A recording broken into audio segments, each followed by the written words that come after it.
Friends, welcome back to rapid revision 1.0। So इस rapid revision की amazing series में हम सीए फाउंडेशन बिजनेस लॉ के हर चैप्टर को बहुत अच्छे से रिवाइज कर रहे हैं।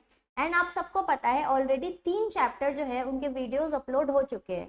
जी हाँ दोस्तों, सबसे पहले chapter number 1 Indian regulatory framework सिर्फ 52 मिनट्स में बहुत ही अच्छे से हमने रिवीजन किया है। फिर चैप्टर 2 इंडियन कॉन्ट्रैक्ट एक्ट पूरे 9 यूनिट्स रिवाइज हो चुके हैं, वीडियो अपलोड हो चुके हैं। एंड देन उसके बाद chapter number 6 that is companies act. तो कंपनीज एक्ट भी ऑलमोस्ट 2 घंटे में जो है हमने बहुत अच्छे से हर केस लॉ को इंक्लूड करके रिवाइज किया है। अब आज हम क्या रिवाइज करने वाले हैं? तो आज हम रिवाइज करने वाले हैं कॉन्ट्रैक्ट एक्ट के बिछड़े हुए भाई को। ठीक है, कॉन्ट्रैक्ट एक्ट का बिछड़ा हुआ भाई कौन है पता है? Sales of goods act. Sales of goods act क्यों मैं इसको बोल रही हूँ कॉन्ट्रैक्ट एक्ट का बिछड़ा हुआ भाई? क्योंकि एक जमाने पे जो है ये सेल्स ऑफ गुड्स एक्ट, जिसको हम शॉर्ट में क्या बोलते हैं, जिसको हम बोलते हैं सोगा, एक जमाने में जो है ये कॉन्ट्रैक्ट एक्ट का ही हिस्सा था। कब तक के ये कॉन्ट्रैक्ट एक्ट का हिस्सा था? 1930। फिर 1930 ऑनवर्ड्स जो है सेल्स ऑफ गुड्स के लिए एक अलग से सेपरेट एक्ट बना दिया गया, उसको कॉन्ट्रैक्ट एक्ट से अलग कर दिया गया। ठीक है, तो अब मेरे को ये बताओ कि ये अपन जो पढ़ने वाले हैं सेल्स ऑफ गुड्स एक्ट, ये किस चीज की बात करेगा? ठीक है, ये कौन से टॉपिक गवर्न करेगा? तो ये जो सेल्स ऑफ गुड्स एक्ट है ना, ये वो हर कॉन्ट्रैक्ट को रेगुलेट करेगा, हर कॉन्ट्रैक्ट को गवर्न करेगा जो गुड्स से रिलेटेड है, गुड्स के सेल से रिलेटेड है। नाम से ही क्लियर है, sales, sales of goods act. तो गुड्स को बेचने से रिलेटेड ये एक्ट है, उसके कॉन्ट्रैक्ट को ये गवर्न करता है। मान लो कि अगर आपने गुड्स कहीं पे क्या करा दिया, गिरवी रखा दिया, मॉर्टगेज कर दिया गुड्स को, तो क्या ये वाला एक्ट उसको कवर करेगा क्या? नहीं। It talks more specifically about sales. ठीक है, ये क्या किसकी बात करता है? सेल्स ऑफ गुड्स की बात करता है। चलो, तो अब हम ये एक्ट स्टार्ट करते हैं मेरे बहुत ही प्यारे से नोट्स से। और हमने ये नोट्स कैसे डिजाइन किया है? सबसे पहले हम देखेंगे सिनॉप्सिस। सिनॉप्सिस बोले तो इंडेक्स। इस चैप्टर में हम क्या क्या पढ़ने वाले हैं? ठीक है, तो सबसे पहले आके देखते हैं कि यूनिट नंबर 1 में हम क्या पढ़ेंगे। तो देखो, यूनिट नंबर 1 में जो है सबसे पहले तो हमको बहुत सारी डेफिनेशंस पढ़नी है। ठीक है, मेजर पोर्शन यूनिट 1 का क्या है? डेफिनेशंस। फिर और अलग अलग क्वेश्चन है, अपन धीरे धीरे उनको देखेंगे। ठीक है, तो पहले हमको स्टार्ट करना है डेफिनेशंस। तो डेफिनेशंस में सबसे पहली डेफिनेशन कौन सी है पता है? बायर एंड सेलर की। बायर कौन होता है और सेलर कौन होता है?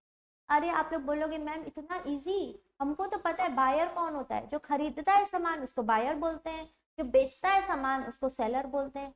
अरे भाई, लेकिन हम क्या पढ़ रहे हैं? हम पढ़ रहे हैं लॉ। हम जितना सोचते हैं वो तो लॉ होता ही है, उसके अलावा बहुत सारी चीजें जो है वो भी इंक्लूडेड होती है। ठीक है, तो लॉ की नजर से देखिए कि बायर क्या होता है। लॉ बोलता है कि बायर वो पर्सन तो है ही जो सामान खरीदेगा। One who buys, one who buys is a buyer, वो तो है ही। लेकिन ऐसा पर्सन जो एग्री कर रहा है कि मैं खरीदूंगा, अभी खरीदा नहीं है उसने, उसने सिर्फ एग्री किया है, वो भी बायर है। तो जो एक्चुअल में अभी खरीद रहा है वो तो बायर है ही, पर जो एग्री कर रहा है कि मैं खरीदूंगा फ्यूचर में, वो भी बायर है। तो who agrees to buy, he is also buyer. जैसे मैं बोल रही हूँ किसी को कि भाई अगले साल तेरे खेत में जितने भी चावल उगेंगे वो चावल मैं खरीदूंगी, तो मैं भी बायर हूँ। क्या अभी खरीद रही हूँ क्या? नहीं, बट एग्री कर रही हूँ ना कि खरीदूंगी, तो मैं भी बायर हूँ। ठीक है, अब मैं दूसरी डेफिनेशन की तरफ बढ़ती हूँ, दैट इज सेलर। ठीक है, सेकेंड डेफिनेशन इज सेलर। अब बताओ, यहाँ पे तो अब आप लोग को पता चल चुका है कि जो सिर्फ बेचता है वो सेलर है, या जो एग्री करता है कि मैं बेचूंगा वो भी सेलर है। जो एग्री करता है कि मैं बेचूंगा वो भी पर्सन सेलर होता है। ठीक है, तो seller is the person who sells, जो बेचेगा, that person is known as seller. लेकिन जो एग्री करता है, one who agrees to sell, he is also seller. One who agrees to sell, अभी नहीं बेच रहा है। मान लो मेरे को कोई बोला कि आप अपनी स्कूटी बेचोगे क्या? मैं बोली अभी नहीं बेचूंगी, बट मैं फ्यूचर में प्रॉमिस कर रही हूँ कि फ्यूचर में जो है अगले महीने की 10 तारीख को मैं अपनी स्कूटी तेरे को बेच दूंगी। तो मैं क्या कर रही हूँ? एग्री कर रही हूँ बेचने के लिए। So I also become a seller. Okay, तो ये है बायर और सेलर की डेफिनेशन। अब आ जाओ देखेंगे one of the most important definition, that is goods. Goods क्या है? ठीक है, गुड्स बोले तो क्या? गुड्स तो हमको पता है मैम, किसी भी सामान को गुड्स बोलते हैं। अरे भाई हम क्या पढ़ रहे हैं, हम पढ़ रहे हैं लॉ, और हम बनने वाले हैं क्या, एक्सपर्ट। ठीक है, तो एक्सपर्ट को तो एक्सपर्ट नॉलेज होनी चाहिए, एक्सपर्ट डेफिनेशन पता होना चाहिए। तो आ जाओ देखते हैं हम गुड्स की definition, sales of goods act क्या बोलता है। तो गुड्स के लिए हमको बोलता है, जो हमको पता है वो तो है, क्या बोलता है, गुड्स बोलता है every kind of movable property, her movable property goods होती है। ठीक है, ये हमको कौन बोल रहा है, ये हमको बोल रहा है लॉ। बोलता है भैया हर चीज जो मूव हो सकती है। तो क्या ये मेरा मोबाइल, क्या ये मेरा मोबाइल गुड्स है, हाँ ये मेरा मोबाइल गुड्स है। क्या ये मेरा इसको क्या बोलते हैं, माउस, क्या ये मेरा माउस गुड्स है, हाँ ये गुड्स है। ठीक है, मैं आईपैड यूज कर रही हूँ, क्या वो गुड्स है, हाँ ये आईपैड की पेन गुड्स है, हाँ, क्योंकि ये मूव कर सकते हैं एक जगह से दूसरी जगह। तो अगर इसको मैं कभी बेच रही हूँ तो मेरे ऊपर कौन सा एक्ट अप्लाई होगा, sales of goods act apply होगा। ठीक है, so every kind of movable property. अब सुनो, अब क्या होता है, ठीक है, अब देखो बहुत सारे लोग ऐसे जिनको ना डाउट्स बहुत ज्यादा आते हैं, और जेन्युइन डाउट्स आते हैं। फॉर एग्जाम्पल एक पर्सन आया, वो बोला कि यार मेरा जो है चंदन का पेड़ का ना, प्रॉपर चंदन का पेड़ का काम शायद सिर्फ गवर्नमेंट करती है। तो ठीक है, गवर्नमेंट बोलती है कि देखो मेरा चंदन का पेड़ यहाँ पे सब उग रहा है, तो बताओ ये गुड्स है कि नहीं है। ठीक है, जेन्युइन क्वेश्चन है कि नहीं, बताओ। क्योंकि गुड्स के लिए तो हमने बोला वो मूवेबल प्रॉपर्टी है, लेकिन क्या चंदन का पेड़ मूव हो सकता है क्या एक जगह से दूसरी जगह, मूव नहीं हो सकता ना। लेकिन अगर हमने ये एग्री कर लिया कि हम उसको क्या करेंगे, कट करेंगे, जब ये डिसाइड हो गया कि बेचने से पहले वो उसको कट किया जाएगा, तो वो चंदन का पेड़ भी क्या बन जाएगा, गुड्स बन जाएगा। ठीक है, तो देखो हमको लॉ ने बोला कि ऐसे तो हर मूवेबल प्रॉपर्टी गुड्स है, लेकिन कुछ चीजों के लिए मैं स्पेसिफिकली बोल रहा हूँ, लॉ बोलता है मैं स्पेसिफिकली बोल रहा हूँ कि ये गुड्स रहेंगी ही रहेंगी। जैसे जो चीज जमीन से परमानेंटली अटैच है, जैसे ट्रीज, ठीक है, उनको बेचने से पहले अगर हम एग्री कर रहे हैं कि हम उनको काटेंगे और उसके बाद बेचेंगे, तो वो ऑटोमेटिकली गुड्स बन जाएंगे। ठीक है, उसके अलावा जो ग्रोइंग क्रॉप्स होते हैं, ग्रोइंग क्रॉप्स, अब ग्रोइंग क्रॉप्स में भी डाउट आ सकता है कि भाई वो तो धरती से अटैच है, वो अपने आप तो मूव नहीं कर सकते, तो उसको गुड्स समझेगी नहीं। तो उसको गुड्स समझा जाएगा, क्योंकि उसको हम क्या करते हैं, उसको काट के हम बेचने वाले हैं ना। हम क्या करेंगे, क्रॉप्स को पहले कटिंग करेंगे फिर सेल करेंगे, तो ग्रोइंग क्रॉप्स भी गुड्स है। ठीक है, उसके अलावा ग्रास, क्या आपको पता है कि जो ग्रास होती है, ग्रास जो है ना एक जगह से दूसरी जगह जड़ से पूरा निकाल के ना भेजी जाती है, और दूसरी जगह उसको लगा सकते हैं। तो ये जो ग्रास को हम अलग कर रहे हैं, तो ये ग्रास भी क्या बन जाएगी, गुड्स बन जाएगी। ठीक है, तो ये सब चीजें गुड्स कब बनेगी, जब हम इनको अलग करना तय है कि इनको अलग करके बेचने वाले हैं, देन इट बिकम्स गुड्स। और क्या गुड्स के डेफिनेशन में आएगा ही आएगा, स्पेशली इंक्लूडेड है। तो fourth thing that is specially included, that is stocks and shares. जी हाँ दोस्तों, जो अपन स्टॉक्स खरीदते हैं, शेयर्स खरीदते हैं, तो ये सब भी क्या होता है, ये भी गुड्स के डेफिनेशन में आता है। तो क्या शेयर्स की ट्रेडिंग के ऊपर सेल्स ऑफ गुड्स एक्ट लगेगा कि नहीं लगेगा, बिल्कुल लगेगा। तो ये चारों चीज के लिए स्पेसिफिकली बोला है कि भाई इस गुड्स की डेफिनेशन में इसको रखो। लोगों को डाउट हो रहा था रहेगा कि नहीं, तो कोर्ट ने बोला, डिसाइड किया कि भाई ये रहेगा। क्या क्या रहेगा, स्टॉक्स एंड शेयर्स रहेंगे, ग्रोइंग क्रॉप्स रहेंगे, ग्रास रहेगी, या फिर थिंग्स अटैच्ड टू और फॉर्मिंग पार्ट ऑफ लैंड, ऐसी चीज जो जमीन से अटैच है या जमीन का पार्ट है, उसको बेचने से पहले हमने डिसाइड किया विच अग्रीड टू बी सीवियर्ड, सीवियर्ड मतलब अलग करना। तो बेचने से पहले ये डिसाइड हो गया कि इसको जमीन से अलग करेंगे, तो ये गुड्स की डेफिनेशन में आ जाएंगे। ओके, तो गुड्स मतलब every kind of movable property, और ये सब चीजें भी गुड्स की डेफिनेशन में आएंगी। ठीक है, it is like a clarification. अब कुछ और डाउट आया, अब डाउट क्या आ रहा है लोगों को, अब कुछ बहुत होशियार लोग बोलते हैं भैया पैसा। ठीक है, मेरे को एक बात बताओ, पैसा भी तो मूव हो सकता है, मनी, मनी भी तो एक जगह से जो है दूसरी जगह हम मूव कर सकते हैं। तो आप तो बोल रहे हो every kind of movable property goods है। अरे भाई, तो पैसे को गुड्स में थोड़ी ना ले लोगे, ठीक है, पैसा थोड़ी ना गुड्स होता है। तो स्पेसिफिकली जो है मनी, मनी इन सर्कुलेशन को गुड्स की डेफिनेशन से बाहर रखा गया है। भाई ये जो पैसा है ना, ये गुड्स नहीं होता है, क्योंकि इसी को तो यूज करके हम गुड्स खरीदते हैं। तो पैसा गुड्स की डेफिनेशन से क्या है, बाहर है।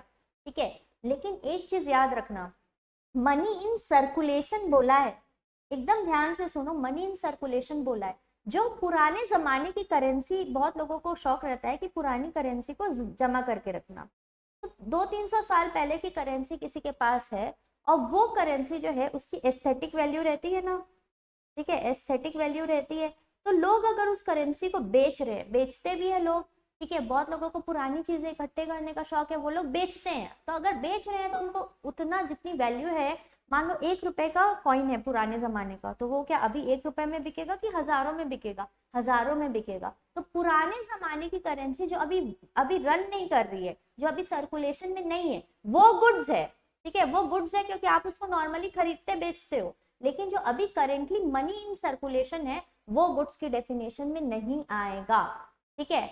और क्या चीज, एक चीज और जो गुड्स की डेफिनेशन में नहीं आएगी, ठीक है, और एक चीज जो गुड्स की डेफिनेशन में नहीं आएगी वो है एक्शनेबल क्लेम। एक्शनेबल क्लेम, ठीक है। अब देखो यहाँ पे एग्जाम्पल, दो दोस्त है, एक है नितिन, एक है जतिन, मतलब ऐसे दोस्त हैं, ये वही एग्जाम्पल है, दो जिस्म एक जान, ठीक है, दोनों साथ में खाना खाएंगे, कहीं भी घूमने जाएंगे साथ में जाएंगे, सब चीज बहुत अच्छे से चल रही है। तो एक दिन जो है जतिन को पैसे की जरूरत पड़ गई, लोन की जरूरत पड़ गई, तो नितिन ने जो है जतिन को लोन दिया, ठीक है, नितिन ने जतिन को लोन दिया ऑफ मान लो 50,000 रुपीज, ठीक है। अब क्या हुआ, लोन मिल गया जतिन को, अब धीरे धीरे क्या हो गया, दोनों के बीच में जो है क्लैशेस आने लग गई, अलग अलग बातों को लेकर लड़ाई झगड़े होने लग गए। नितिन जाता है जतिन के पास, उसको बोलता है भाई मेरा 50,000 रुपए दे। जतिन दे ही नहीं रहा है पैसा, और नितिन के साथ क्या था पता है, नितिन ने उसको जब पैसा दिया ना तो सिक्योरिटी के रूप में कुछ नहीं लिया था, कुछ भी सिक्योरिटी नहीं ली थी, बिना सिक्योरिटी के पैसा दे दिया था। अब मेरे को एक चीज बताओ, अगर नितिन को जतिन से पैसा वसूलना है तो क्या करना पड़ेगा, क्या इसको कोर्ट जाना पड़ेगा कि नहीं? नितिन को कोर्ट जाना पड़ेगा कि नहीं? कोर्ट जाना पड़ेगा ना, मतलब कुछ एक्शन लेना पड़ेगा जतिन के खिलाफ, कोर्ट में एक्शन लेना पड़ेगा। तो ये जो एक्शन लेगा कौन? नितिन, अपने पैसे को वसूलने के लिए, इसी को बोलते हैं एक्शनेबल क्लेम, ठीक है, एक्शनेबल क्लेम, जो पैसा वसूल करने का राइट है आपका, ठीक है, जिसके लिए आपको कोर्ट जाना पड़ेगा, उसके अलावा और कोई रास्ता नहीं है। जैसे मान लो कि अगर सिक्योरिटी लेके अगर जो है गुड्स दिया जाता, तो नितिन के पास एक रास्ता था, कि क्या रास्ता था कि भाई वो सिक्योरिटी को क्या करे, बेच दे और अपना पैसा वसूल ले। बट यहाँ पे तो उसने सिक्योरिटी नहीं ली, उसने सिक्योरिटी नहीं ली, तो उसके पास एक ही रास्ता है पैसा वसूल करने का, क्या रास्ता है? कोर्ट में जाने का। तो जो कोर्ट में जाने का रास्ता है उसको बोलते हैं एक्शनेबल क्लेम। और ये जो एक्शन लेने का राइट है, एक्शनेबल क्लेम है, ये भी गुड्स की डेफिनेशन में नहीं आएगा, ठीक है, मोस्ट इंपॉर्टेंट, एक्शनेबल क्लेम जो है गुड्स की डेफिनेशन में नहीं आता है, अच्छे से इसको समझो, ठीक है। तो गुड्स की डेफिनेशन में क्या आता है? तो हर मूवेबल प्रॉपर्टी गुड्स होती है, लेकिन क्या चीजें नहीं आती है? एक्शनेबल क्लेम गुड्स नहीं होता है, मनी इन सर्कुलेशन गुड्स नहीं होता है। क्या चीजों के लिए लॉ ने बोला है भैया ये 4 चीजें में डाउट भी नहीं रखना, इसको गुड्स में ही लेना? किसके लिए बोला? स्टॉक्स एंड शेयर्स, कहाँ गया ये है, ओके ये है स्टॉक्स एंड शेयर्स, इसको गुड्स की डेफिनेशन में ही लेना आप। दूसरा ग्रोइंग क्रॉप्स, कोई चावल गेहूं अनाज जो भी है उसकी खेती हो रही, that is also goods. Grass, जब हम एग्री करें कि उसको अलग करके बेचेंगे किसी को, या फिर ऐसी कोई चीज जो जमीन से अटैच है जिसको बाद में हम क्या करें, जमीन से अलग करके बेचने वाले हैं, ठीक है। ये है गुड्स की definition, very important, very important, ठीक है। अब सुनो एक बात, जो फिक्स डिपॉजिटरी रिसीट्स है, ठीक है, फिक्स डिपॉजिटरी रिसीट्स ये भी गुड्स होती है, ठीक है, ये भी क्या होती है? गुड्स होती है। इस बात को भी हमको क्या करना है, याद रखना है, ठीक है। चलो, तो गुड्स की डेफिनेशन तो देख लिए, अब गुड्स को क्लासिफाई करें क्या? बिल्कुल करते हैं मैम। तो देखो गुड्स को हम क्लासिफाई कर सकते हैं, कैसे क्लासिफाई कर सकते हैं? पहला तो वो गुड्स होगा जो अभी एग्जिस्टेंस में है, ठीक है, वो गुड्स एग्जिस्टेंस में है उसको बोलते हैं एग्जिस्टिंग गुड्स, ठीक है, इसको बोलते हैं एग्जिस्टिंग गुड्स। फॉर एग्जाम्पल ये मेरा फोन, ठीक है, ये मेरा फोन क्या है? एग्जिस्टिंग गुड्स है। जब अगर मान लो मैं किसी के साथ कॉन्ट्रैक्ट कर रही हूँ कि मेरे को ये फोन बेचना है अभी, तो क्या ये मेरे पास एग्जिस्टेंस में है? हाँ, तो ये मेरा क्या हो गया? Existing goods. तो ऐसे गुड्स जो कॉन्ट्रैक्ट ऑफ सेल बनाने के टाइम पे एग्जिस्टेंस में होते हैं, those goods are known as existing goods, ठीक है, क्लियर, ओके, कोई डाउट नहीं है, बहुत इजी। अब आ जाओ देखते हैं फ्यूचर गुड्स क्या होते हैं। What are future goods? नाम से ही समझ जाओ दोस्तों फ्यूचर गुड्स को, जो अभी एग्जिस्टेंस में नहीं है। जब कॉन्ट्रैक्ट ऑफ सेल बन रहा है ना, फॉर एग्जाम्पल मैं बोल रही हूँ कि मेरे फार्म हाउस में जितने भी मैंगो ग्रो करेंगे, मैं बोल रही हूँ मैं एक पर्सन है, मान लो मैं हूँ ये, let me take myself and let me take my sister also in this example. तो मैं बोल रही हूँ अपनी बहन को कि मेरे फार्म हाउस में जितने भी मैंगो जो है ग्रो करेंगे ना अगले समर में, वो पूरे मैंगो जो है मैं तेरे को सेल करूंगी। तो हम कॉन्ट्रैक्ट कर रहे हैं कि नहीं? कॉन्ट्रैक्ट तो कर रहे हैं, जो भी मैंगो होंगे वो तेरे को सेल करूंगी। लेकिन क्या वो गुड्स अभी एग्जिस्टेंस में है क्या? कॉन्ट्रैक्ट ऑफ सेल बनाने के टाइम पे वो मैंगो एग्जिस्टेंस में है क्या? नहीं है। कब एग्जिस्टेंस में आएंगे? फ्यूचर में एग्जिस्टेंस में आएंगे। ठीक है, सो ऐसा कॉन्ट्रैक्ट ऑफ सेल जहाँ पे गुड्स अभी क्या है, एग्जिस्टेंस में नहीं है, फ्यूचर में एग्जिस्टेंस में आएंगे। ठीक है, इनको बोलते हैं फ्यूचर गुड्स।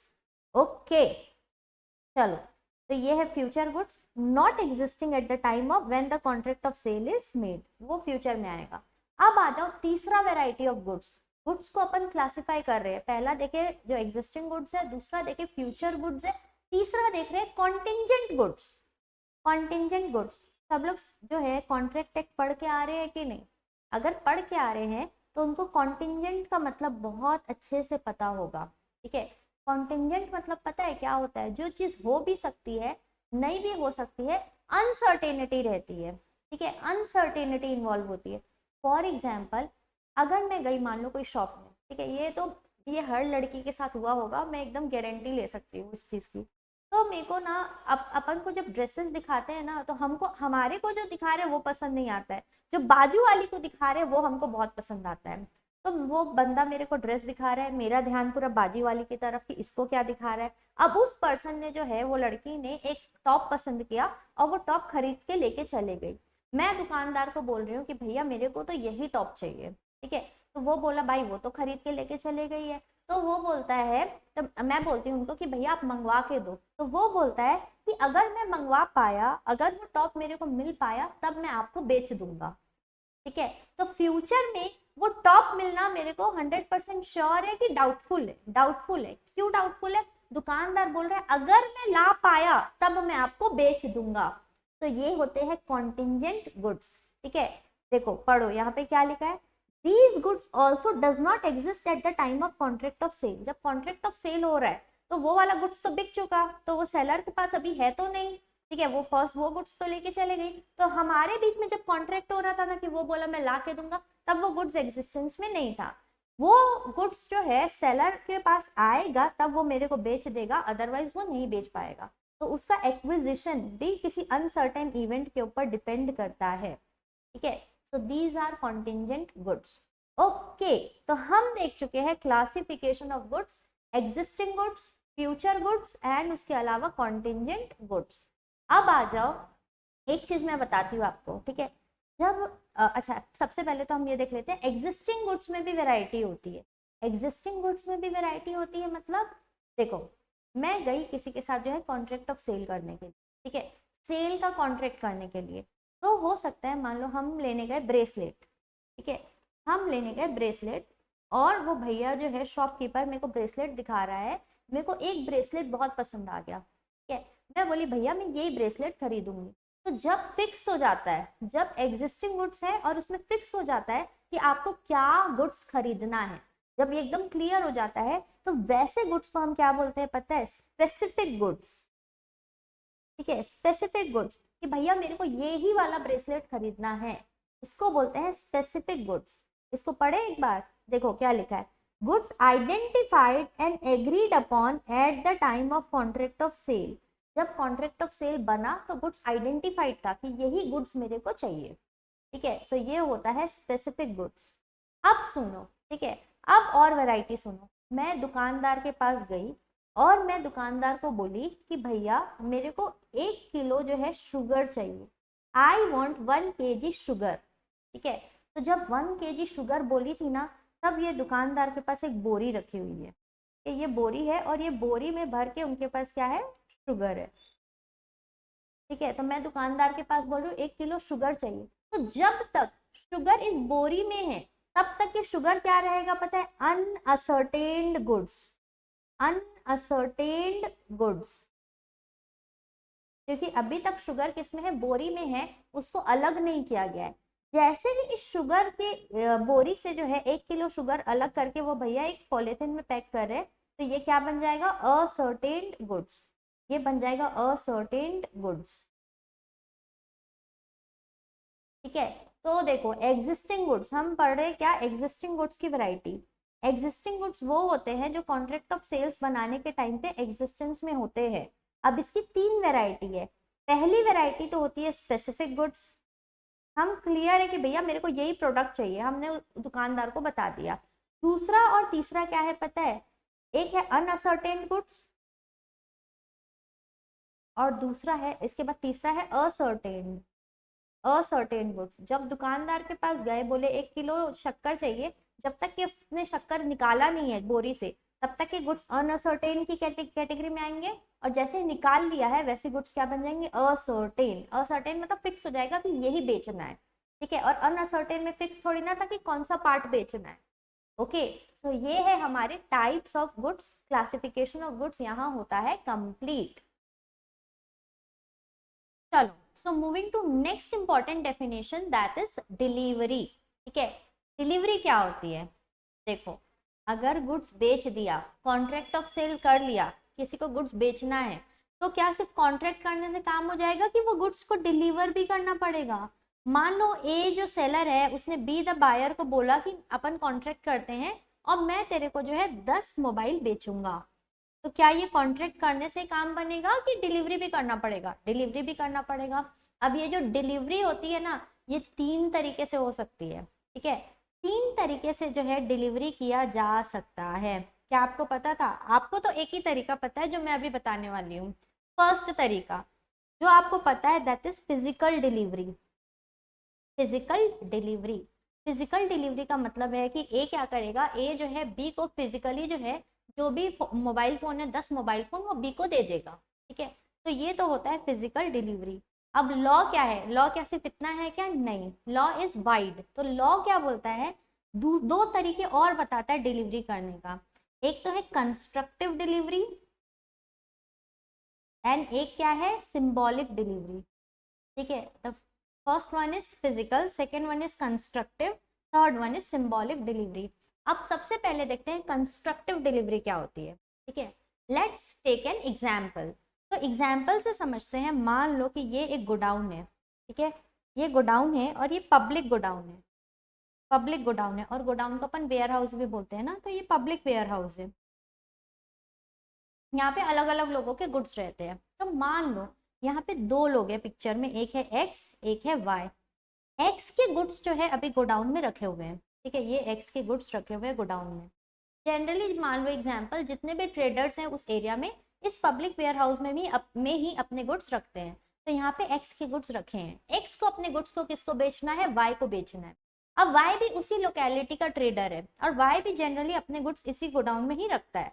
तो अब भाई एक बात बताओ, यहाँ पे अगर एक्स वाई को गुड्स बेच रहा है, ठीक है, एक्स क्या कर रहा है, वाई को गुड्स बेच रहा है, तो जरूरी है क्या कि ये गोडाउन से गुड्स निकाले बाहर और एक्स उसकी फिजिकल डिलीवरी करे, या फिर ये बोल दे कि भाई, ये वेयर हाउस कीपर को बोल दे, वेयर हाउस कीपर को कि भाई देख, पहले गुड्स मेरे नाम से रखे थे, पहले एक्स के नाम से रखे थे, उसकी जगह चेंज नहीं हो रही, बट अब वो किसके नाम से रहेंगे, अब ये गुड्स वाई के नाम से रहेंगे।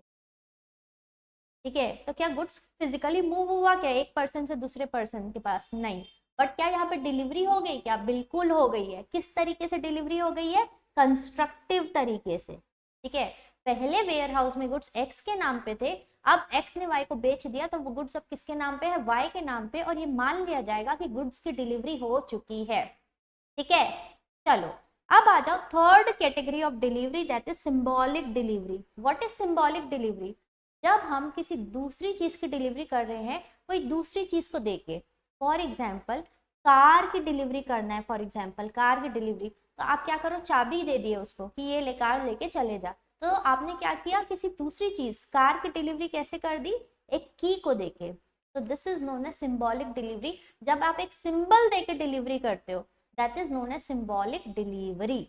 ओके, अब देखे होगे कभी ये जो केबीसी या केबीसी में नहीं होता है ऐसा। पहले एक शो आता था फुलजा सिमसिम, फुलजा सिमसिम। तो वहां पे ना अगर कोई चीज की डिलीवरी करना है, मान लो किसी का कार निकल गया, तो कार की ना एक आर्टिफिशियल बड़ी सी चाबी बनाते थे और वो पर्सन को दे देते थे। तो जब वो चाबी दे रहे हैं ना, इसका मतलब क्या कर रहे हैं, वो कार की डिलीवरी कर रहे हैं। ठीक है, so this is symbolic delivery. Okay, 4 definition done and dusted. ठीक है, और डिलीवरी की डेफिनेशन भी हमारे लिए बहुत इंपॉर्टेंट है। आ जाओ one of the most important definition, that is document of title to goods. Document of title to goods, ये डॉक्यूमेंट क्या होते हैं? ठीक है, ये document of title to goods क्या होते हैं? अब ध्यान से सुनो। ठीक है, ध्यान से सुनो। ये ले लेते हैं, ये अपन ले लेते हैं एक वेयर हाउस। ठीक है, वेयर हाउस है ये, और वेयर हाउस में जो है अनमोल के गुड्स रखे हुए हैं। ठीक है, वेयर हाउस में जो है किसके गुड्स रखे हुए हैं? अनमोल के गुड्स रखे हुए हैं। यहाँ पे एक होता है warehouse keeper, warehouse keeper. और वेयर हाउस कीपर एक सर्टिफिकेट देता है, जो भी पर्सन उस वेयर हाउस में गुड्स रखता है ना, उसको सर्टिफिकेट देता है कि भैया ये पर्सन के इतने गुड्स यहाँ पे रखे हुए हैं। ठीक है, एक सर्टिफिकेट देता है। तो अब ये अनमोल है, ये अनमोल के गुड्स हैं। अनमोल को यहाँ पे नहीं लिखते हैं, यहाँ पे अनमोल्स गुड्स लिख देते हैं। चलो, अनमोल्स, ओ गॉड, ये मिटाओ जल्दी। ओके ओके ओके, ये है अनमोल्स गुड्स। ठीक है, ये यहाँ पे रखे हुए हैं। अब अनमोल चाहता है कि वो क्या करे, इन गुड्स को किसी को बेच दे। मान लो वो चाहता है कि अजय को वो गुड्स बेच दे। ठीक है, तो अनमोल जो है ये कैसे कर सकता है पता है? ये जो वेयर हाउस कीपर का उसको सर्टिफिकेट मिला है, वेयर हाउस कीपर सर्टिफिकेट देता है कि अनमोल के गुड्स यहाँ पे इतने गुड्स रखे हुए, तो वो सर्टिफिकेट उठाएगा और सीधा किसको ट्रांसफर कर देगा? अजय को ट्रांसफर कर देगा। ठीक है, अजय को ट्रांसफर कर देगा। और क्या कर रहा है वो? सर्टिफिकेट के थ्रू क्या कर रहा है? गुड्स की डिलीवरी कर रहा है, गुड्स को बेच रहा है। तो ऐसे डॉक्यूमेंट्स जिसके थ्रू आप क्या कर सकते हो, एक पर्सन दैट इज अनमोल, दूसरा पर्सन दैट इज अजय, उसको गुड्स जो है ट्रांसफर कर पा रहा है।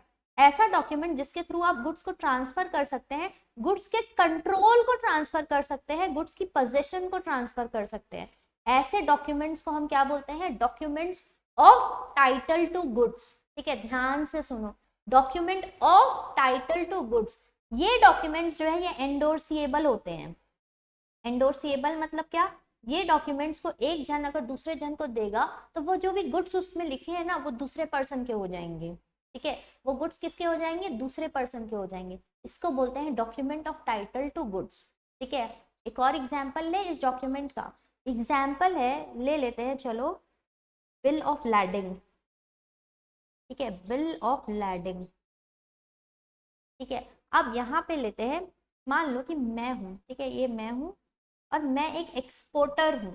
ठीक है, मैं क्या हूँ? एक एक्सपोर्टर हूँ। और मेरे को जो है फॉरेन में जो है, मान लो फॉरेन की कोई पर्सन का नाम ले लो, मेरे को विक्टोरिया। ठीक है, मेरे को विक्टोरिया को जो है गुड्स एक्सपोर्ट करना है। तो अब देखो क्या होता है ना, ये शिप है जिससे गुड्स क्या होता है? एक्सपोर्ट होता है। ये शिप है जिससे एक्सपोर्ट होता है। तो अब ये जो शिप है ना, यहाँ पे जो ये शिप का जो भी पर्सन ये सब हैंडल करता है, तो वो पर्सन क्या करता है पता है? जैसे ही मैंने अपने गुड्स उस शिप वाले को दिए, उसने शिप में चढ़ाए, वो मेरे को एक डॉक्यूमेंट इशू करता है। ठीक है, वो डॉक्यूमेंट प्रूफ रहता है कि भैया श्यामा जो एक्सपोर्टर है, उसने अपने गुड्स जो है विक्टोरिया द इम्पोर्टर को जो है भेजने के लिए हमारी शिप में जो है डलवा दिए हैं। इस डॉक्यूमेंट को बोलते हैं बिल ऑफ लैडिंग। इस डॉक्यूमेंट को बोलते हैं बिल ऑफ लैडिंग।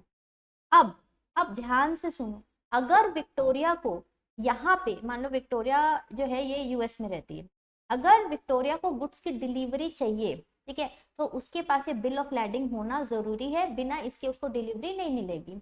यहाँ पे होता क्या पता है? मेरे को वो बिल ऑफ लैडिंग जो है वो मेरे को दे देगा। ठीक है, कि आपके गुड्स आपने चढ़ाए हैं, ये प्रूफ है, वो बिल ऑफ लैडिंग दे देगा।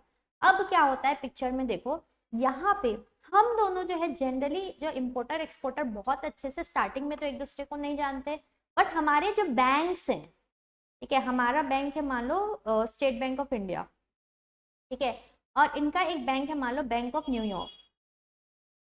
तो ये दोनों बैंक एक दूसरे को जानते हैं। तो विक्टोरिया क्या करेगी पता है? विक्टोरिया अपने बैंक के पास जाएगी और अपने बैंक को बोलेगी कि एक लेटर ऑफ क्रेडिट, एलसी, जो है लेटर ऑफ क्रेडिट जो है वो इशू करवाएगी।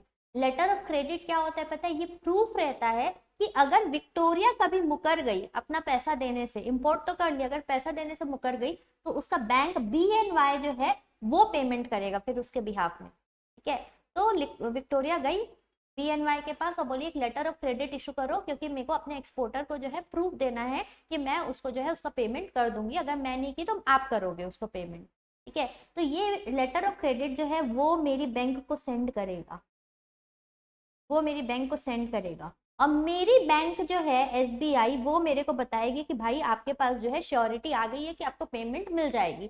तो मैं क्या करूंगी पता है, ये जो बिल ऑफ लैडिंग मेरे को मिला है ना, ये बिल ऑफ लैडिंग मेरे को मिला है, ये बिल ऑफ लैडिंग मैं अपनी बैंक को दे दूंगी, ठीक है। ये बिल ऑफ लैडिंग अपनी बैंक को दे दूंगी और मेरी बैंक जो है ये US वाली बैंक को दे देगी, बैंक ऑफ न्यूयॉर्क को, ठीक है। बैंक ऑफ न्यूयॉर्क को वो बिल ऑफ लैडिंग दे देगी और ये विक्टोरिया बिल ऑफ लैडिंग लेने यहाँ पे आएगी, ये बिल ऑफ लैडिंग लेगी और जाके जो भी माल है उसकी डिलीवरी अपने पास लेके उसको डिलीवरी मिल जाएगी, ठीक है। तो यहाँ पे क्या हो रहा है, ये एक डॉक्यूमेंट है, क्या डॉक्यूमेंट है, बिल ऑफ लैडिंग, ठीक है।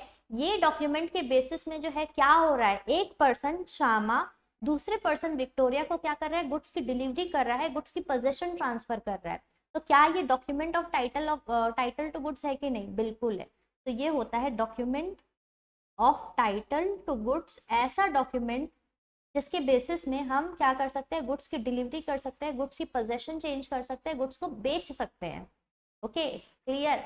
तो ये है document of title to goods. Okay चलो, सो ये है डॉक्यूमेंट ऑफ टाइटल। अब सुनो आगे, इसके देखो बहुत सारे एग्जाम्पल है। बिल ऑफ लैडिंग हमने जो है बहुत डिटेल में किया, कैसे बिल ऑफ लैडिंग वर्क करता है, ठीक है।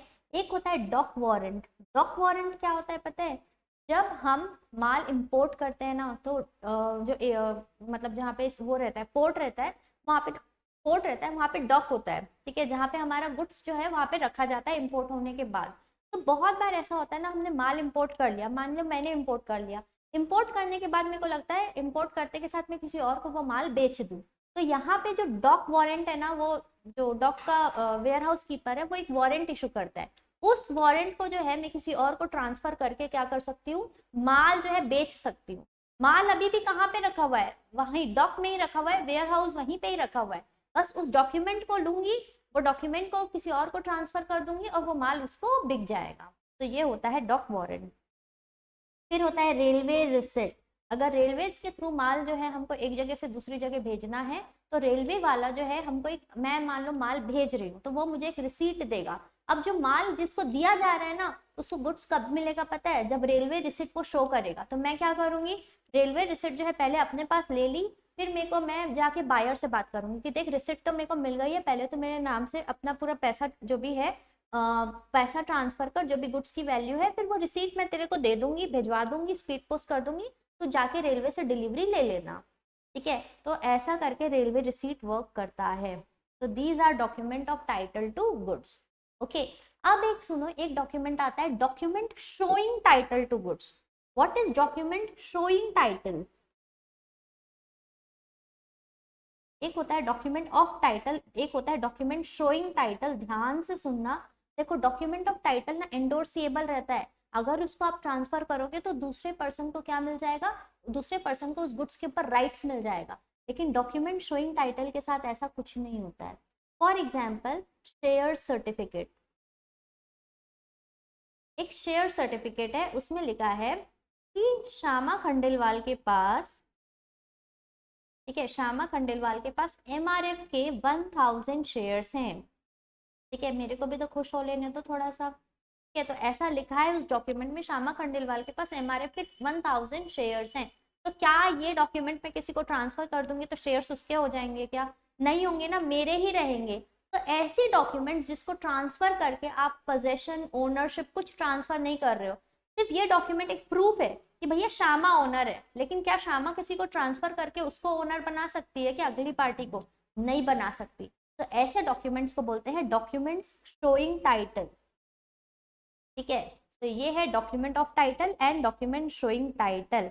अब आ जाओ, एक और हम देखते हैं, बहुत इजी सा है, दैट इज मर्केंटाइल एजेंट। एक डेफिनेशन और, दैट इज मर्केंटाइल एजेंट। तो भैया वो एजेंट जो बिजनेस से रिलेटेड काम करता है, ठीक है। मर्केंटाइल मतलब बिजनेस से रिलेटेड, आपने प्रिंसिपल के लिए माल खरीद रहा है, बेच रहा है, अपने प्रिंसिपल के बिहाफ में माल को जो है कहीं क्या मॉर्गेज करा के क्या कर रहा है, पैसा उठा के ला रहा है, that person is known as mercantile agent.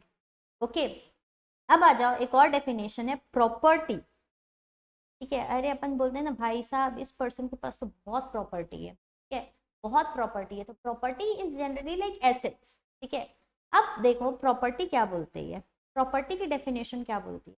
अगर हम सेल्स ऑफ गुड्स एक्ट पढ़ रहे हैं, मैंने स्टार्टिंग में ही बताया था, सेल्स ऑफ गुड्स एक्ट में सेल्स ही होना चाहिए, मतलब एक पर्सन दूसरे पर्सन को पूरी की पूरी ओनरशिप ट्रांसफर कर रहा है, गिरवी नहीं दे रहा, रेंट नहीं दे रहा, कुछ नहीं, ओनरशिप ट्रांसफर हो रही है। ठीक है, तो जब ओनरशिप ट्रांसफर होती है ना, तब हम ये बोलते हैं कि प्रॉपर्टी ट्रांसफर हुई है।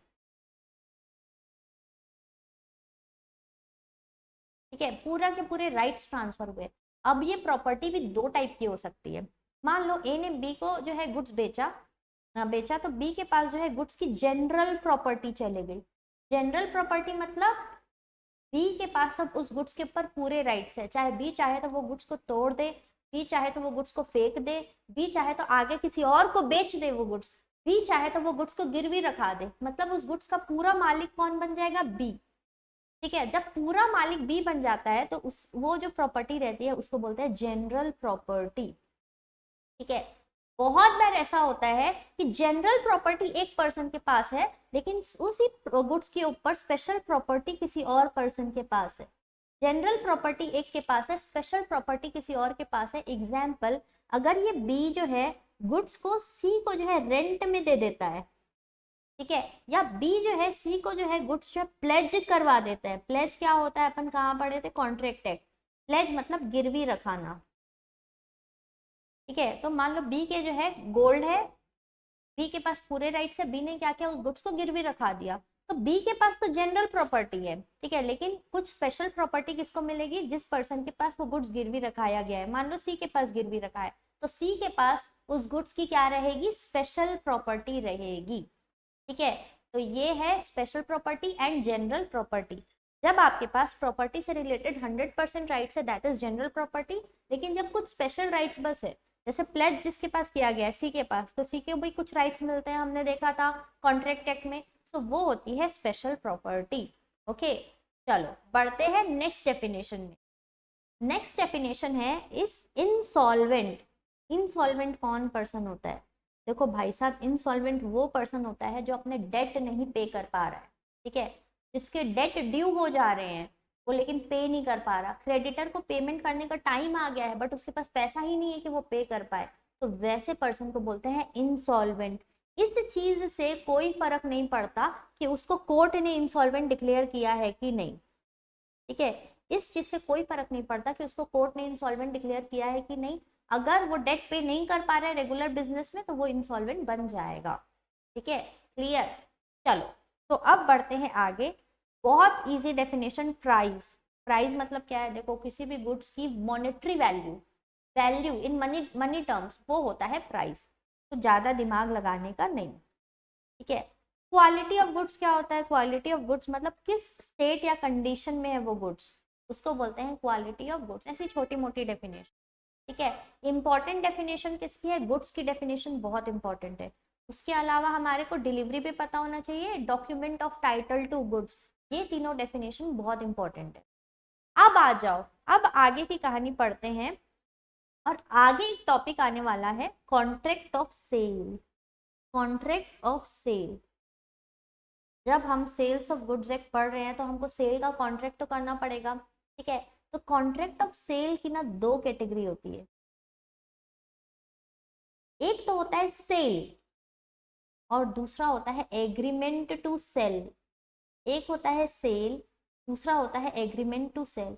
अभी ऊपर अब मैं बता रही थी कि हम ऐसे गुड्स का भी कॉन्ट्रैक्ट कर सकते हैं जो एग्जिस्टेंस में नहीं है। ठीक है, एग्जिस्टेंस में नहीं है उनका भी कॉन्ट्रैक्ट कर सकते हैं। तो देखो यहाँ ध्यान से सुनो, जो एग्जिस्टेंस में नहीं है उनका भी कॉन्ट्रैक्ट हम कर सकते हैं। तो जो गुड्स एग्जिस्टेंस में नहीं है अगर उनका कॉन्ट्रैक्ट कर रहे हैं तो उसको बोलते हैं agreement to sell. Agreement to sell. तो ऐसे कौन से गुड्स थे जो एग्जिस्टेंस में नहीं थे और हम कॉन्ट्रैक्ट कर रहे हैं, दो गुड्स हो सकते हैं ना, एक हो सकते हैं फ्यूचर गुड्स, और दूसरा हो सकता है कॉन्टिंजेंट गुड्स। तो अगर हम फ्यूचर गुड्स या कॉन्टिंजेंट गुड्स का क्या कर रहे हैं, कॉन्ट्रैक्ट कर रहे हैं बेचने का, तो वो किस में आता है, एग्रीमेंट टू सेल में आता है।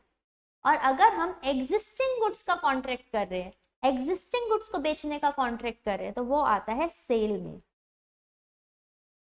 ठीक है, तो एग्जिस्टिंग गुड्स के लिए वर्ड यूज होगा सेल, एंड अगर फ्यूचर और कॉन्टिंजेंट गुड्स है उनके लिए वर्ड यूज होगा एग्रीमेंट टू सेल। ठीक है, चलो चलो चलो, सो ये है सेल और एग्रीमेंट टू सेल। अब आ जाओ, इन दोनों के बीच में डिफरेंस देखे क्या, सेल और एग्रीमेंट टू सेल। आपकी बुक में ना पहले तो 1-2 पेज में सेल को समझाया, एग्रीमेंट टू सेल, हाँ हाँ हम डिफरेंस कर लिए ना, सब चीजें कवर हो जाएगी उसमें। तो आ जाओ स्ट्रेट फॉरवर्ड जो है हम डिफरेंस करेंगे, अच्छे से सब समझ में आ जाएगा। ठीक है, देखो सेल में क्या होता है, अगर आप सेल की बात करोगे ना, तो जो प्रॉपर्टी है, जो प्रॉपर्टी है ना, ये है प्रॉपर्टी, तुरंत ट्रांसफर होती है। जैसे मैं गई, मैं बोली भैया ये नेकलेस पसंद आया है, वो नेकलेस मेरे को दे दिया, तो प्रॉपर्टी क्या होती है, सेल में तुरंत ट्रांसफर होती है। एग्रीमेंट टू सेल में फ्यूचर डेट में ट्रांसफर होती है, क्योंकि गुड्स तो अभी एग्जिस्टेंस में ही नहीं है। तो एग्रीमेंट टू सेल में फ्यूचर डेट में प्रॉपर्टी ट्रांसफर होगी, या फिर कोई कंडीशन फुलफिल होगी तब प्रॉपर्टी ट्रांसफर होगी। एग्जाम्पल कॉन्टिंजेंट गुड्स, अगर दुकानदार को वो टॉप मिल गया तब वो मेरे को प्रॉपर्टी ट्रांसफर करेगा, so that is on fulfilment of some condition. Okay, sale जो कॉन्ट्रैक्ट है उसका नेचर कैसा है, एग्जीक्यूटेड, मतलब भैया प्रॉपर्टी ट्रांसफर हो चुकी है, बल्ले बल्ले सेल हो चुका है। ठीक है, लेकिन एग्रीमेंट टू सेल में क्या प्रॉपर्टी ट्रांसफर हो चुकी है कि फ्यूचर में होगी, फ्यूचर में होगी। So it is executory in nature, जो हो चुका है दैट इज एग्जीक्यूटेड, जो होने वाला है दैट इज एग्जीक्यूटरी। ओके, चलो remedies for breach, remedies for breach, ये क्या बोलता है, अगर मान लो, ठीक है, अगर मान लो बायर मुकर गया, सेल हो गया और बायर मुकर गया कि मैं प्राइस नहीं दूंगा, तो सेलर क्या कर सकता है, सेलर उसके ऊपर केस कर सकता है प्राइस के लिए। ठीक है, सेलर बोलेगा कि भाई तू मेरे को मेरे गुड्स का पैसा दे दे, नहीं तो मैं तेरे ऊपर केस कर दूंगा। तो रेमेडी क्या है सेलर के पास कि भैया वो प्राइस के लिए स्यू कर दे।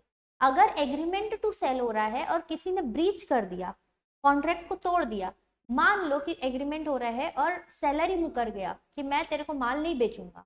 ठीक है, मैंने अपनी बहन को बोला कि जो भी मेरे फार्म हाउस में मैंगो मैंगो होने वाले हैं वो मैं तेरे को बेचूंगी, बाद में मैं मुकर रही हूँ, तो मेरी अगर बहन को कुछ लॉस होगा ना, तो वो क्या कर सकती है, मेरे से डैमेजेस ले सकती है, लेकिन वो मेरे को प्राइस के लिए स्यू नहीं कर सकती। प्राइस के लिए तभी स्यू किया जा सकता है जब प्रॉपर्टी ट्रांसफर हो चुकी है। ठीक है, चलो आगे, liabilities of parties in case of destruction of goods. मैंने किसी को माल बेचा, मान लो मैंने जो है एक पर्सन को मोबाइल दिया, जैसे ही वो मोबाइल लिया वो फोटो ऐसे खींचने लग गया और उसके हाथ से मोबाइल बेचारे के हाथ से स्लिप हो गया, तो मैंने तो प्रॉपर्टी ट्रांसफर कर दी उसको। तो बताओ यहाँ पे रिस्क किसका है, रिस्क है बायर का। कैसा रिस्क है पता है, ना हाथ में मोबाइल आया और पैसे भी चले गए, मैं तो अपना पैसा लूंगी, क्यों लूंगी, क्योंकि मैंने तो सेल कर दिया, तो तू मेरे को तो पैसा दे। और उसको नुकसान क्या हुआ, उसके हाथ से मोबाइल भी गया, तो रिस्क किसका रहता है, बायर का।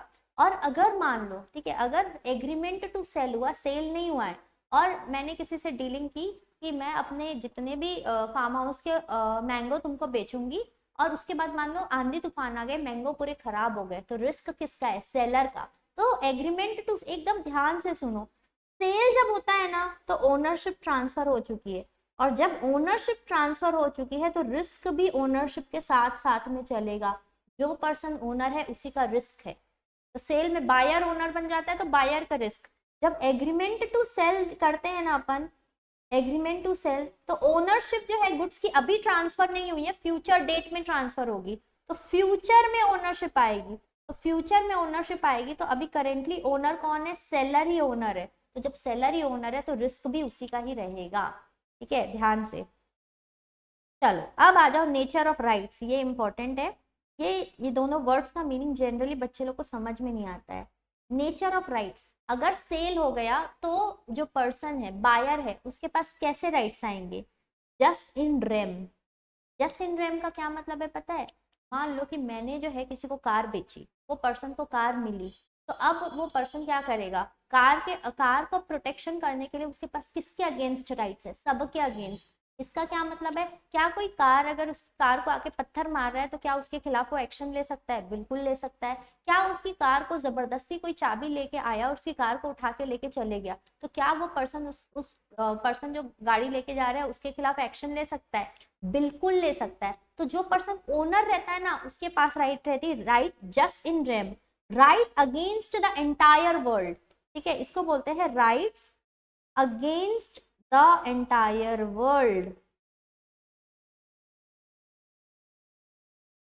इसका मतलब ये है कि पूरी दुनिया में अगर आपके गुड्स को कोई छेड़छाड़ करेगा तो आप उसके अगेंस्ट एक्शन ले सकते हो। ठीक है, that is jus in rem. अब आ जाओ जस्ट इन पर्सोनेम क्या होता है। जस्ट इन पर्सोनेम, जस्ट इन पर्सोनेम में ना आपके पास जो राइट्स है ना पूरे वर्ल्ड के खिलाफ नहीं है। मान लो कि कोई पर्सन है, ठीक है, जो बायर है, उसने कॉन्ट्रैक्ट किया था किस चीज का, एग्रीमेंट टू सेल किया था, एग्रीमेंट टू सेल किया था फ्यूचर गुड्स का। तो अभी तो वो ओनर बना नहीं है, तो मान लो सेलर मुकर गया, सेलर मुकर गया तो बायर क्या कर सकता है, बायर पूरी वर्ल्ड के अगेंस्ट तो उसके राइट्स नहीं है, उसका राइट्स किसके अगेंस्ट है, सिर्फ सेलर के अगेंस्ट। वो सेलर को स्यू कर सकता है डैमेजेस के लिए।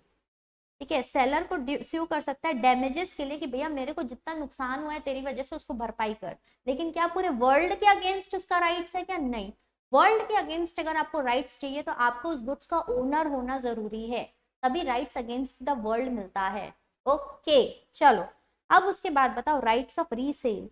क्या मैंने किसी को गुड्स बेचा तो वो पर्सन किसी और को बेच सकता है? हाँ बिल्कुल बेच सकता है। तो जो रीसेल का राइट्स है ना वो सेलर के पास, बायर के पास होता है। लेकिन मान लो मैंने किसी को गुड्स बेच दिया, अभी थोड़े टाइम तक उसने गुड्स मेरे पास ही रखवाए हैं कि थोड़ी देर रखो मैं आके लेके जाता हूँ, क्या मैं उतनी देर में किसी और को बेच सकती हूँ क्या? नहीं। अगर एक बार गुड्स आपने बेच दिया तो आपका रीसेल का जो राइट है, सेलर का रीसेल का राइट खत्म हो जाता है। ठीक है, लेकिन अगर मान लो कि एग्रीमेंट टू सेल था, एग्रीमेंट टू सेल था, तो उस केस में जो सेलर है ना, हो सकता है अगर मान लो बायर इंसॉल्वेंट हो गया एग्जाम्पल, तो क्या सेलर ऐसे बैठे रहेगा क्या? वो गुड्स को लेके वो किसी और को बेचेगा ना। तो अगर एग्रीमेंट टू सेल है तो सेलर क्या कर सकता है, किसी और को भी वो गुड्स बेच सकता है। लेकिन अगर सेल हो गई तो फिर वो गुड्स किसी और का हो गया, भले आपके पास रखा हुआ है लेकिन वो अमानत तो किसी और की है ना, तो फिर आप नहीं बेच सकते उस गुड्स को। ठीक है, तो ये है सेल और एग्रीमेंट टू सेल।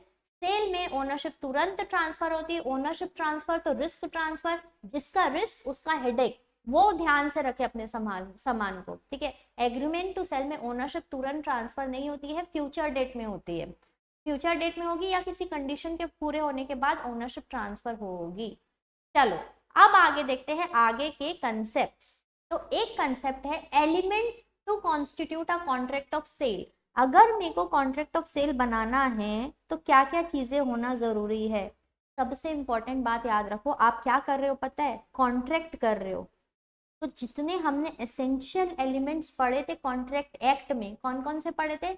आ ना फ्री में एक चॉकलेट और 2 लॉलीपॉप खाएंगे और उसके साथ फिट पीसी, वो सब जो भी एलिमेंट्स है वो तो कॉन्ट्रैक्ट ऑफ सेल में होने ही चाहिए। ठीक है, सेल्स ऑफ गुड्स एक्ट में भी वो वाले जो एलिमेंट्स है नॉर्मल सेल वाले, वो भी नॉर्मल कॉन्ट्रैक्ट वाले, वो तो होने ही चाहिए। उसके अलावा और क्या क्या चाहिए? देखो यहाँ पे क्या लिखा है, 2 पार्टीज, तो 2 पार्टीज तो हमको कॉन्ट्रैक्ट एक्ट भी बता रहा था कि 2 पार्टीज होनी चाहिए। उसके अलावा जिस चीज का कॉन्ट्रैक्ट आप कर रहे हो वो गुड्स होने जरूरी है। ठीक है, मूवेबल प्रॉपर्टी, तो जमीन खरीदने बेचने का अगर कॉन्ट्रैक्ट कर रहे हैं तो क्या वो सेल्स ऑफ गुड्स एक्ट में आएगा क्या? नहीं आएगा। ठीक है, आगे आगे ये भी ध्यान से पढ़ो, कंसिडरेशन होना जरूरी है। तो ये तो हमको पता था क्योंकि हमारे को कॉन्ट्रैक्ट एक्ट बोलता है नो कंसिडरेशन नो कॉन्ट्रैक्ट। तो कंसिडरेशन होना जरूरी है, लेकिन कंसिडरेशन पूरा का पूरा काइंड में हो सकता है क्या? काइंड मतलब वस्तु, कोई चीज के बदले चीज, जो बार्टर सिस्टम होता था, क्या वो अलाउड है क्या? वो अलाउड नहीं है। कंसिडरेशन पूरा का पूरा काइंड में नहीं होना चाहिए। हाँ, पार्टली कैश पार्टली काइंड हो सकता है, पार्टली कैश पार्टली काइंड हो सकता है। कैसे? देखो बहुत बार ऐसा होता है, हम मोबाइल जो है पुराना मोबाइल लेके जाते हैं, बदलते हैं। मान लो हमको एक नया फोन पसंद आया 65,000 का, पुराना मोबाइल लेके गए, उसकी वैल्यू है 10,000, तो हम क्या करते हैं, पुराना दिए नया लिए और एक्स्ट्रा का पैसा कैश में दे दिए। तो पार्टली कैश पार्टली काइंड हो सकती है consideration, but completely in kind allowed नहीं है। ठीक है, ध्यान से, इसके ऊपर तुमको क्वेश्चन भी है। ओके, चलो उसके बाद प्रॉपर्टी ट्रांसफर होना चाहिए फ्रॉम सेलर टू बायर। मैंने बताया था प्रॉपर्टी ट्रांसफर होना चाहिए जनरल प्रॉपर्टी, तब जाके वो सेल्स होगा। मतलब पूरे के पूरे राइट्स गुड्स के ऊपर ट्रांसफर होने चाहिए। ठीक है, फिर ऑफर एक्सेप्टेंस होना चाहिए, ये तो हमको पता ही है, कॉन्ट्रैक्ट ऑफ सेल के पूरे जितने भी फीचर्स है वो है, तो ऑफर एक्सेप्टेंस भी होना चाहिए। फिर जो हम कर रहे हैं कॉन्ट्रैक्ट ऑफ सेल, ये एब्सोल्यूट भी हो सकती है, कंडीशनल भी हो सकती है। तो सेम चीज हमने कहाँ पढ़ा था, इंडियन कॉन्ट्रैक्ट एक्ट में essential elements of a contract में पढ़ा था। अब देखो लास्ट पॉइंट में क्या लिखा है, all essential elements of a contract must be present. Okay, तो ये सब चीजें चाहिए अगर मेरे को एक कॉन्ट्रैक्ट ऑफ सेल बनाना है तो। ओके ओके ओके, अब आ जाओ, बहुत सारे डिफरेंसेस पढ़ने वाले हैं, बहुत सारे तो नहीं, 3 डिफरेंसेस मेनली अपन पढ़ेंगे। एक तो अपन पढ़ के आ गए हैं sale and agreement to sell, अब 3 और बचे हैं। ठीक है, पहला डिफरेंस है सेल और हायर परचेज के बीच में। ठीक है, सेल और हायर परचेज के बीच में। तो चलो पहले अपन हायर परचेज समझते हैं विद एन एग्जाम्पल। ओके, तो एक पर्सन है हुज नेम इज बंटू, उसका नाम है बंटू, और बंटू को बहुत मन है आईफोन खरीदने का। ठीक है, बंटू को क्या है, बहुत मन है आईफोन खरीदने का। अब बंटू के पास पैसा है नहीं, अब बंटू अपनी किडनी बेचना भी नहीं चाहता, तो ना पैसा है ना किडनी बेचना चाहता है, तो वो क्या सोचता है पता है, क्यों ना मैं क्या करूँ, ईएमआई में आईफोन खरीद लूँ।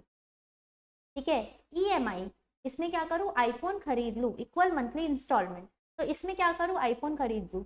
तो ये क्या करेगा, हर महीने के महीने जो है क्या करेगा, अपनी इंस्टॉलमेंट्स पे करेगा, और जब इंस्टॉलमेंट कंप्लीट हो जाएगी तो आईफोन की ओनरशिप उसको ट्रांसफर हो जाएगी। ये ईएमआई वाली ट्रांजेक्शन कुछ नहीं है, यही है हायर परचेज, इसी को ही बोलते हैं हायर परचेज। यहाँ पे क्या होता है पता है, हम आईफोन लेके आ गए अपने साथ, ठीक है, लेकिन ओनरशिप ट्रांसफर हुई है क्या, ओनरशिप अभी ट्रांसफर नहीं हुई है, आपको सिर्फ आईफोन अभी यूज करने मिला है। फिर आप इंस्टॉलमेंट्स पे करना स्टार्ट करोगे, first instalment, second instalment and so on. जिस दिन आप अपनी लास्ट इंस्टॉलमेंट जो है वो पे करोगे ना, तब जाके आप उस आईफोन के एक्चुअल ओनर बनोगे। ठीक है, सो ये होती है हायर परचेज ट्रांजेक्शन। अब हमसे क्या बोल रहा है कि आप बताओ कि सेल और हायर परचेज में क्या डिफरेंस है। ठीक है, सेल और हायर परचेज में क्या डिफरेंस है, देखो एक डिफरेंस तो सीधे से हमको पता है, सेल में ओनरशिप तुरंत ट्रांसफर होती है, हायर परचेज में ओनरशिप कब ट्रांसफर होती है, जब हम लास्ट इंस्टॉलमेंट पे कर देंगे तब ट्रांसफर होगी ओनरशिप। यूज करने के लिए आपको स्टार्टिंग से मिल जाता है, बट ओनरशिप जो है वो लास्ट में मिलती है। ओके, चलो सो आ जाओ देखते हैं सेल और hire purchase. Time of passing of property, तो सेल में प्रॉपर्टी तुरंत ट्रांसफर हो जाती है, हायर परचेज में जब आप लास्ट इंस्टॉलमेंट पे करते हो तब ओनरशिप ट्रांसफर होती है। ओके, अगर सेल हो रहा है तो बायर की क्या पोजीशन है, बायर ओनर बन जाता है सेल के केस में, बट हायर परचेज के केस में जो पर्सन आईफोन को जो है हायर में लिया है, ईएमआई में लिया है, वो सिर्फ हायरर ही रहेगा, वो बेली ऑफ द गुड्स रहेगा। बेली, बेली कौन होता है पता है, अपने कॉन्ट्रैक्ट एक्ट में बहुत अच्छे से पढ़ा था, वो पर्सन जो किसी और दूसरे के गुड्स को किसी पर्पस से अपने पास रखा हुआ है उसको बोलते हैं बेली। तो जो पर्सन हमारे एग्जाम्पल में बंटू, बंटू सिर्फ बेली बन के रह जाएगा जब तक के लास्ट इंस्टॉलमेंट नहीं पे कर देता तब तक के। ठीक है, अब आ जाओ और क्या है, अगर मान लो बायर इंसॉल्वेंट हो गया तो क्या होगा, मैंने किसी को गुड्स बेचा, उधारी में बेचा, और जिसको उधारी में बेचा मैंने गुड्स, वो बंदा इंसॉल्वेंट हो गया, तो भैया रिस्क पूरा मेरा है, क्योंकि मेरे को पता चल गया कि अब मेरे को मेरा पैसा मिलने वाला नहीं है। तो रिस्क किसका रहेगा, सेलर का रहेगा। ठीक है, क्योंकि पता है बायर इंसॉल्वेंट हो चुका है तो सेलर का पैसा डूब जाएगा।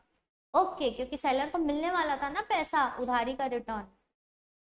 और अगर मान लो हायर परचेज का केस है, और अगर मान लो बंटू इंसॉल्वेंट हो गया, तो सेलर को कोई नुकसान नहीं है, सेलर क्या करेगा पता है, अपने गुड्स को वापस अपने पास लेके आ जाएगा, क्योंकि ओनर तो अभी भी सेलर है, तो वो क्या करेगा, अपने गुड्स को वापस लेके आ जाएगा, सेलर का कोई रिस्क नहीं रहेगा बायर के इंसॉल्वेंट होने पर। ओके, तो ट्रांसफर ऑफ टाइटल, अगर मैंने जिस पर्सन को गुड्स बेचा है, सेल किया है, तो क्या जिसको सेल किया है वो आगे गुड्स को बेच सकता है क्या, बिल्कुल बेच सकता है। लेकिन अगर मान लो मैंने किसी को हायर परचेज में गुड्स दिया है, ठीक है, वो पर्सन मेरे को ईएमआई देता है, तो जब वो पर्सन ईएमआई दे रहा है मतलब वो क्या है, गुड्स का हायरर है, वो क्या है, गुड्स का बेली है। तो क्या वो आगे किसी पर्सन को बेचेगा तो क्या एक वैलिड टाइटल दे पाएगा? क्या वैलिड टाइटल नहीं दे पाएगा। जो पर्सन हायरर है ना, देखो एक चीज याद रखना, जिसके पास जो चीज है ना वही पर्सन आगे वो चीज फॉरवर्ड कर सकता है। जिसके पास, मान लो मेरे पास नॉलेज है तो मैं किसी को नॉलेज दे सकती हूँ। सिमिलरली मान लो कोई पर्सन ओनर है तो वो किसी और को ओनर बना सकता है। ठीक है, अब मान लो कोई पर्सन बेली है या हायरर है तो क्या वो आगे अपने से बेटर राइट्स किसी को दे सकता है? क्या नहीं दे सकता। ज्यादा से ज्यादा वो आगे वाली पार्टी को हायरर बना सकता है, उससे ज्यादा बेटर कुछ पोजीशन में नहीं दे सकता। ठीक है, तो ये है क्या, रीसेल। तो बायर रीसेल कर सकता है, लेकिन जो हायरर है वो रीसेल नहीं कर सकता जब तक कि वो लास्ट इंस्टॉलमेंट नहीं पे कर देता। लास्ट इंस्टॉलमेंट पे कर दिया तो वो भी ओनर बन जाएगा। ओनर बन गया तो फिर जिसको गुड्स बेचना है बेचते रहो। ठीक है, चलो ये है हायर परचेज और सेल के बीच में डिफरेंस। अब आ जाओ सेल और बेलमेंट के बीच में डिफरेंस देखते हैं। ठीक है, बेलमेंट अपन इंडियन कॉन्ट्रैक्ट एक्ट में बहुत अच्छे से करके आ रहे हैं, बट फिर भी मैं यहाँ पे आपको बता रही हूँ बेलमेंट क्या होता है। देखो बेलमेंट एक कॉन्ट्रैक्ट ऑफ सेल ही होता है, सॉरी एक कॉन्ट्रैक्ट ही होता है, कॉन्ट्रैक्ट ऑफ सेल नहीं होता है, एक कॉन्ट्रैक्ट ही होता है। और बेलमेंट में होती है दो पार्टीज, एक पार्टी होती है बेलर, दूसरी पार्टी होती है बेली। और ये बेलर जो है गुड्स को देता है बेली को फॉर एनी पर्पस, किसी पर्पस के लिए गुड्स देता है। और जब वो पर्पस पूरा हो जाता है तो बेली वो गुड्स क्या कर देता है, रिटर्न कर देता है टू द बेलर। ठीक है, मान लो मेरी घड़ी खराब हो गई, मैंने क्या किया, ये मैं हूँ बेलर, मैंने क्या किया, अपनी घड़ी जो है घड़ी बनाने वाले को दी, रिपेयरर को दी, उसने रिपेयर कर दिया। जिसको रिपेयरर को दी वो है बेली, उसको गुड्स दिया किसी पर्पस से, जब वो पर्पस हो जाएगा वो क्या करेगा, गुड्स मेरे को रिटर्न कर देगा। तो इस कॉन्ट्रैक्ट को क्या बोलते हैं पता है, कॉन्ट्रैक्ट ऑफ बेलमेंट। इस कॉन्ट्रैक्ट को क्या बोलते हैं, कॉन्ट्रैक्ट ऑफ बेलमेंट। अब एक चीज ध्यान से सुनो, जब अपन इंडियन कॉन्ट्रैक्ट एक्ट पढ़ रहे थे ना तो मैंने बताया था ये बेलमेंट का कॉन्ट्रैक्ट जो है विद कंसिडरेशन भी हो सकता है, विदाउट कंसिडरेशन भी हो सकता है। तो विद कंसिडरेशन भी हो सकता है एंड विदाउट कंसिडरेशन भी। हमने unit number 2 of Indian contract act में क्या पढ़ा था पता है, अगर कंसिडरेशन नहीं है तो कॉन्ट्रैक्ट नहीं बन सकता। लेकिन उसका एक एक्सेप्शन था, वैसे उसके बहुत से एक्सेप्शन थे, उसमें वन ऑफ द एक्सेप्शन था बेलमेंट। बेलमेंट अगर ऐसा कॉन्ट्रैक्ट है जहां पे कंसिडरेशन का होना कंपलसरी नहीं है, हो भी सकती है नहीं भी हो सकती। तो यहाँ पे सुनो, हम ऊपर जो एग्जाम्पल दिए कि मैं घड़ी बनवाने के लिए दी तो वो तो विद कंसिडरेशन है क्योंकि वो पैसा लेगा घड़ी बनवाने वाला में से। तो इसको क्या बोलते हैं पता है, non gratuitous bailment. Non gratuitous bailment, gratuitous word जो है ना ग्रेटिट्यूड से लिंक्ड है। ग्रेटिट्यूड मतलब थैंक यू, आपने किसी के लिए काम किया वो आपको थैंक यू बोल रहा है, तो भैया नॉन ग्रेट्यूटस में थैंक यू नहीं मिलता है, बदले में पैसा मिलता है। थैंक यू के से काम नहीं चलेगा, पैसा मिलेगा। लेकिन अगर विदाउट कंसिडरेशन वाली बेलमेंट है उसको हम क्या बोलते हैं, ग्रेट्यूटस बेलमेंट। ग्रेट्यूटस बेलमेंट।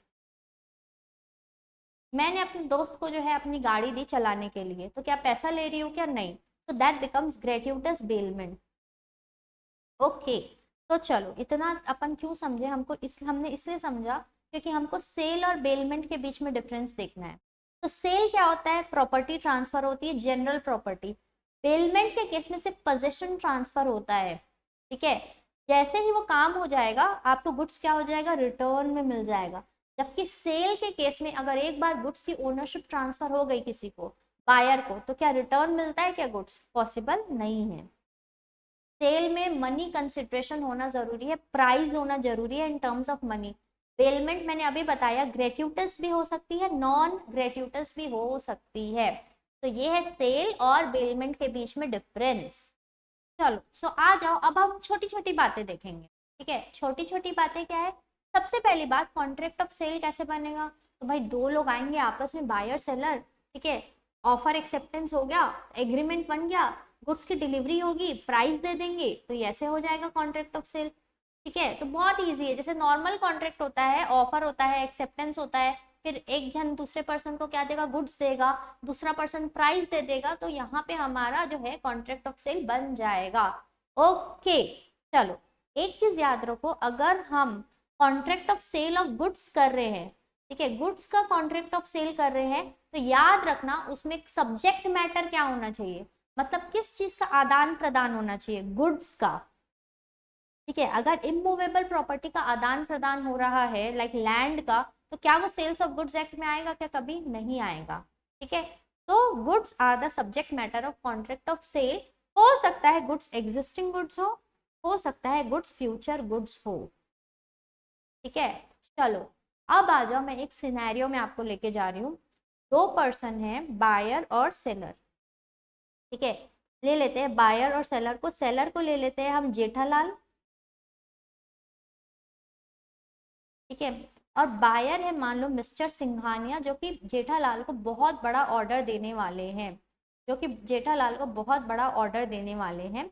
और ये जो डीलिंग हो रही है ना, ये जेठालाल के घर में हो रही है, ये डीलिंग हो रही है जेठालाल के घर में।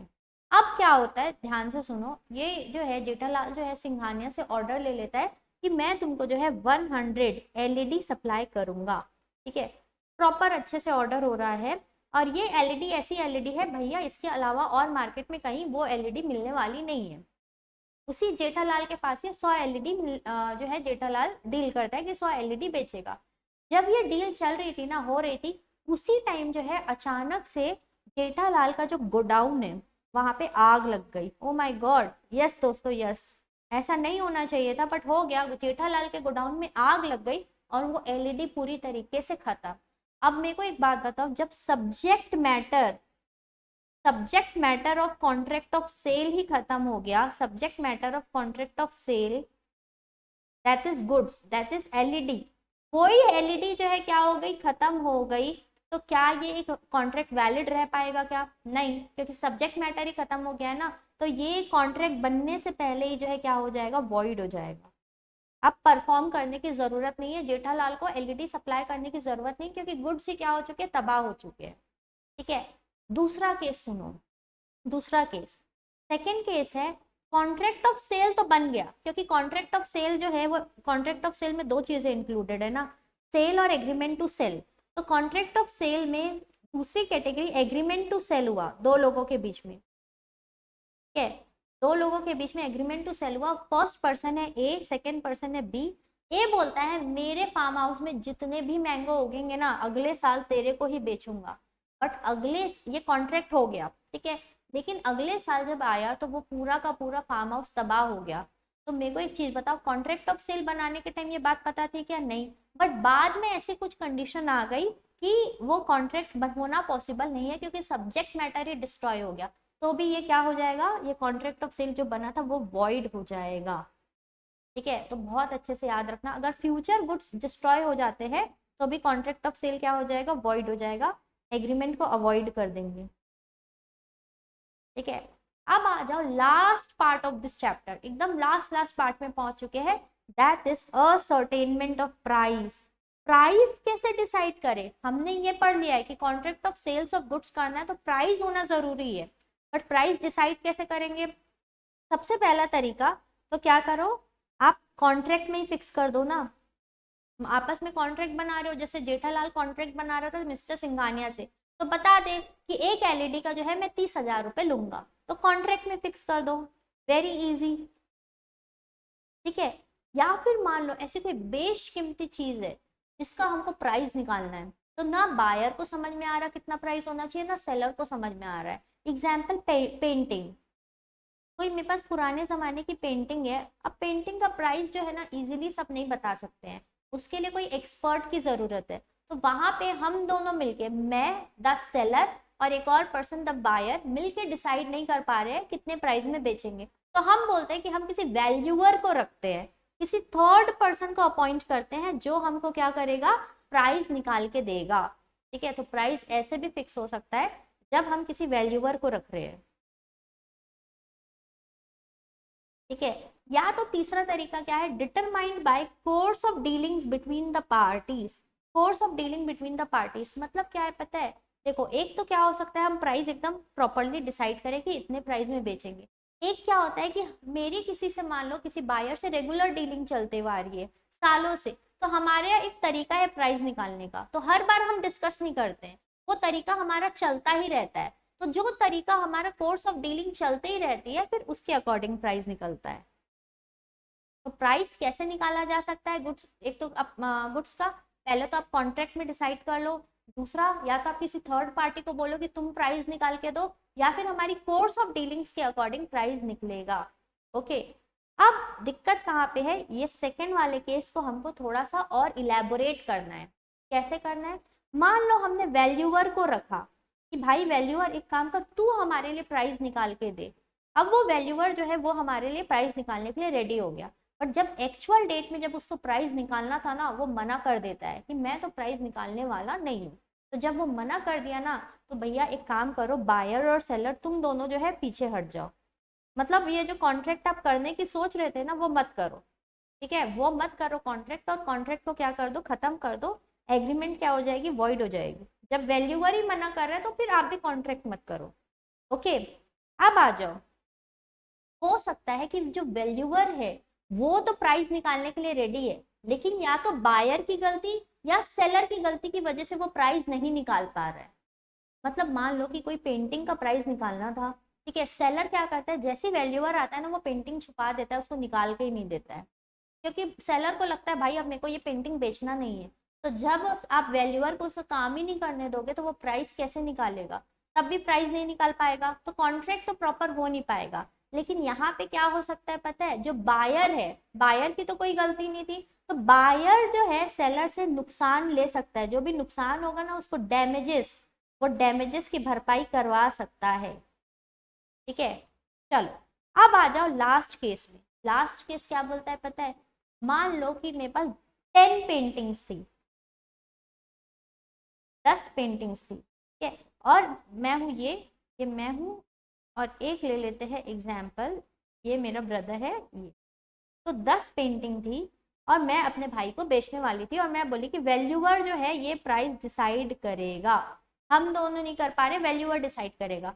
अब जो है वैल्यूअर पिक्चर में आया, ठीक है, तो वैल्यूअर का नाम है आयुषी, ये बहुत बड़ी पेंटर है, तो ये पिक्चर में आई और ये बोली कि मैं प्राइस डिसाइड करूंगी, लेकिन बाद में ये मुकर रही है, बाद में ये बोलती है कि मैं प्राइस डिसाइड नहीं करूंगी। लेकिन इसके मुकरने के पहले मैंने ऑलरेडी 5 पेंटिंग्स ट्रांसफर कर दी थी, मैंने 5 पेंटिंग्स ट्रांसफर कर दी थी, और इसने, जिसको मैंने ट्रांसफर की थी, रजत ने आगे ये पेंटिंग बेच दी है पूजा को। ठीक है, आगे इस पर्सन ने, रजत ने पेंटिंग बेच दी है पूजा को। तो देखो जो 5 पेंटिंग बिक चुकी है ना, आगे ट्रांसफर हो गई है, उसका तो रीजनेबल प्राइस इसको देना पड़ेगा, भले वैल्यूअर पीछे हट गया है तो भी रीजनेबल प्राइस देना पड़ेगा। जो रिमेनिंग 5 पेंटिंग है जो अभी भी मेरे पास है, उसकी डिलीवरी करने की मेरे को जरूरत नहीं है, बट जिसकी डिलीवरी हो चुकी है और बायर ने आगे बेच भी दिया है, तो फिर उसको, उससे आप उसका रीजनेबल प्राइस ले लो। ठीक है, तो ये है हमारा यूनिट नंबर 1।